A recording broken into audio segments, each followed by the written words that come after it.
c'est quand même le président Biya qui a mis en œuvre cette politique ultra-libérale du FMI et de la Banque mondiale. C'est quand même Titus Sezoa qui a mis l'université à 50 000.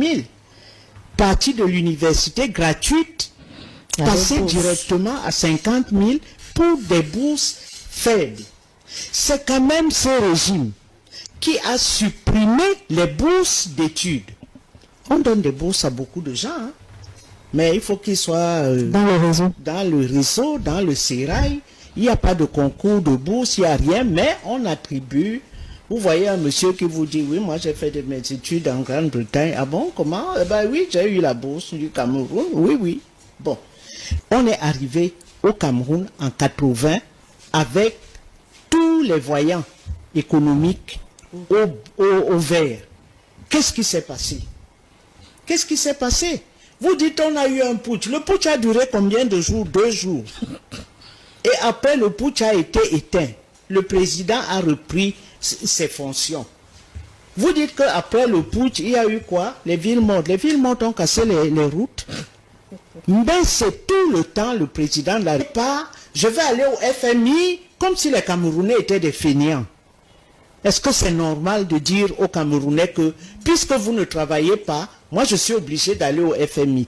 Qu'est-ce qui fait qu'on ait accumulé une dette qui nous pousse dans les mains des bailleurs de fonds qui sont ultra-libéraux? Je dis bien ultra-libéraux. C'est monsieur, un des économistes du FMI, qui a dit que ce n'est pas possible ce qu'on a fait aux Africains. On nous a tordu le cou. Mais en face, il y avait quoi? Il y avait un État affaibli parce que les gens ont mangé de l'argent. Le peu qu'ils pouvaient faire, on est obligé, on va acheter une brouette, on va faire la danse du ventre au FMI pour qu'on nous donne quelque chose. C'est quoi ce rythme? Quand on arrive en 80, on est en pleine expansion. Les classes moyennes, c'est-à-dire tous les jeunes sortis des universités, ont trouvé du travail. Tous. Donc on pouvait arriver dans une maison, voir 2 voitures, etc. Le niveau de vie était élevé. Et subitement, on est tombé. Les femmes sont allées se débrouiller en France, partout, parce que les 2 parents, cadres d'entreprise, sont tombés dans le chômage. Donc vous ne pouvez pas dire qu'il a eu ceci, il y a eu cela en 94, il y a eu, mais qu'est-ce que l'État a fait? Mais le problème, c'est ce que dit l'opposition. Qu'est-ce que l'opposition dit? L'opposition dit qu'il y a une majorité obèse, si bien que rien ne fonctionne. Je prends le cas même de la santé. Beaucoup de nos établissements de santé ont été offerts au Cameroun. Mais quand l'administration de la santé publique s'installe, tout le monde. Et il y a un ministre qui s'appelait Mama Fouda, qui disait, oh, vous savez, la santé a un prix. Hein. Je lui ai demandé, quand votre mère a accouché de vous, à l'hôpital central, au pavillon Baudelot, où travaillait la première épouse du président Biya, tu entres, tout. Si c'est devenu compliqué, on te donne tout gratuitement et tu sors avec ton bébé. Mais on te dit non. Maintenant, pour accoucher, si tu veux une césarienne, c'est 300 000 plus 50 000 francs de frais de pharmacie. On est dans quel pays? On est dans quel pays? Vous me dites qu'il y a maintenant des appareils qui font je ne sais pas quoi. On connaît le scandale des tracteurs qui sont dans la brousse. On a construit des tracteurs pour mécaniser l'agriculture. C'est où? C'est où? Nous avons le plus vieux président de la République au monde. Nous avons le plus vieux président de l'Assemblée au monde. Nous avons le plus vieux député au monde. Le plus vieux commissaire de police en service au monde. Le plus vieux général en service au monde. Non. Le plus vieux président du Conseil constitutionnel au monde. Non. Quand même, on est venu les accompagner. Je dis que la candidature du président Biya aujourd'hui est une criminelle ambition. Quand on a atteint l'âge que le président a atteint et avoir bénéficié de toutes les grâces, je dis que le Cameroun lui a tout donné. Il fait preuve d'un courage de vendeur de cercueil s'il se déclare candidat.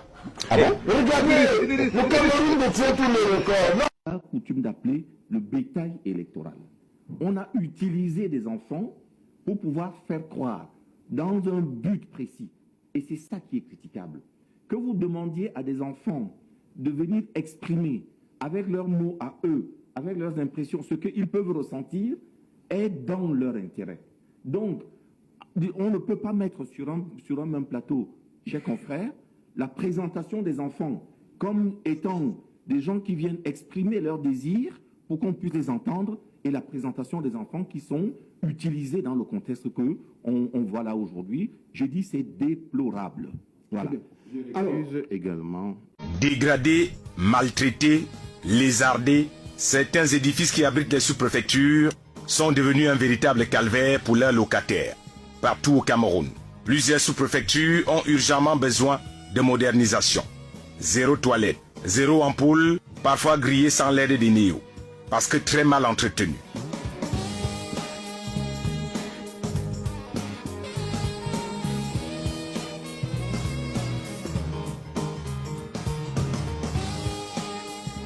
Le Cameroun, l'Afrique en miniature, a plus d'atouts, notamment sa forêt et sa ressource humaine qualifiée et diversifiée. Au-delà des quelques difficultés observées dans tous les secteurs, la territoriale a plus que besoin d'une modernisation à tout prix. Ou sortir des maisons des colons qui abritent certaines sous-préfectures pour se mettre à l'ère du nouvel ordre mondial. Avec des toitures de rupture capables de s'arracher, même avec le vent des ailes d'oiseaux. Quand on arrive à l'intérieur de certaines sous-préfectures, on comprend pourquoi les sous-préfets sont plus présents dans les brousses en train de faire la topographie. Ils sont aujourd'hui plus géomètres qu'administrateurs. Chefs de terre, propriétaires de toutes les terres. Certaines installations électriques font croire à un piège. Les chefs de terre qui y travaillent au quotidien en se disant « on va faire comment ?» L'homme n'est que poussière, mais moi-même chef de terre, je retournerai sous terre pour me taire à jamais. Des jeunes sous-préfets affectés dans des vieilles sous-préfectures qu'on pourrait facilement confondre à l'usine des sciures. Des secrétariats sans ordinateur. Le secrétaire du chef enregistre les documents dans son téléphone et tant pis si la batterie est déchargée. Même l'ancienne machine à écrire a déposé sa démission auprès du ministre de l'administration territoriale qui visiblement est plus préoccupé à distribuer les cache-nids. On vous dira que la canne ne se joue pas dans les sous-préfectures. Dans plusieurs localités, les édifices abritant la territoriale ont des toilettes mobiles. C'est-à-dire courir à pied vers la bouche la plus proche et tant pis si l'espace est déjà occupé par un paysan, qui s'est soulagé certainement avant.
Ah, ça ne sert à rien.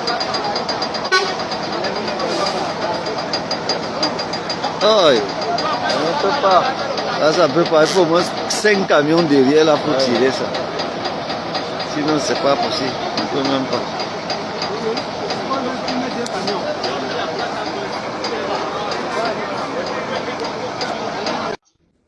D'un sous-préfet, on n'a jamais vu ça.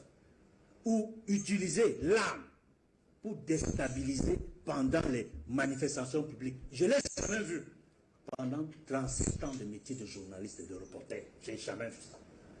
Mais constamment, aujourd'hui, avec les dernières circulaires que vous connaissez dans le RDPC est en campagne électorale, non déclarée, illégale. Ils sont déjà en campagne. Parce qu'ils ont nommé, on a vu, des responsables régionaux, des délégations permanentes des responsables ont été nommés, ils sont sur le terrain, ils sont dans les régions, ils descendent sur le terrain, ils font des activités, ils font des meetings, ça ne finit pas. On ne sait même pas s'ils ont déposé des dossiers pour obtenir le récépissé, mais même s'ils l'ont fait, ils peuvent faire leurs activités, mais l'opposition, quand l'opposition demande des partis d'opposition, ils n'obtiennent pas le récépissé. Et même parfois, lorsque, j'étends même ça à la société civile, c'est-à-dire même quand des militants de partis politiques ou des acteurs de la société civile veulent organiser une activité, qu'elle soit politique ou littéraire, y compris les dédicaces, les autorités administratives refusent, même la dédicace des ouvrages. Incroyable, dans un État qui dit qu'il respecte les droits de l'homme, la liberté d'expression, la liberté d'opinion. On ne peut même pas organiser une dédicace d'ouvrage. Ça s'est vu récemment avec l'ouvrage de Pierre-Emmanuel Bignam du MRC. Ça s'était vu avant avec l'ouvrage, un des ouvrages du président Maurice Kamto du MRC. Il avait même été chassé par les autorités policières, militaires, gendarmes.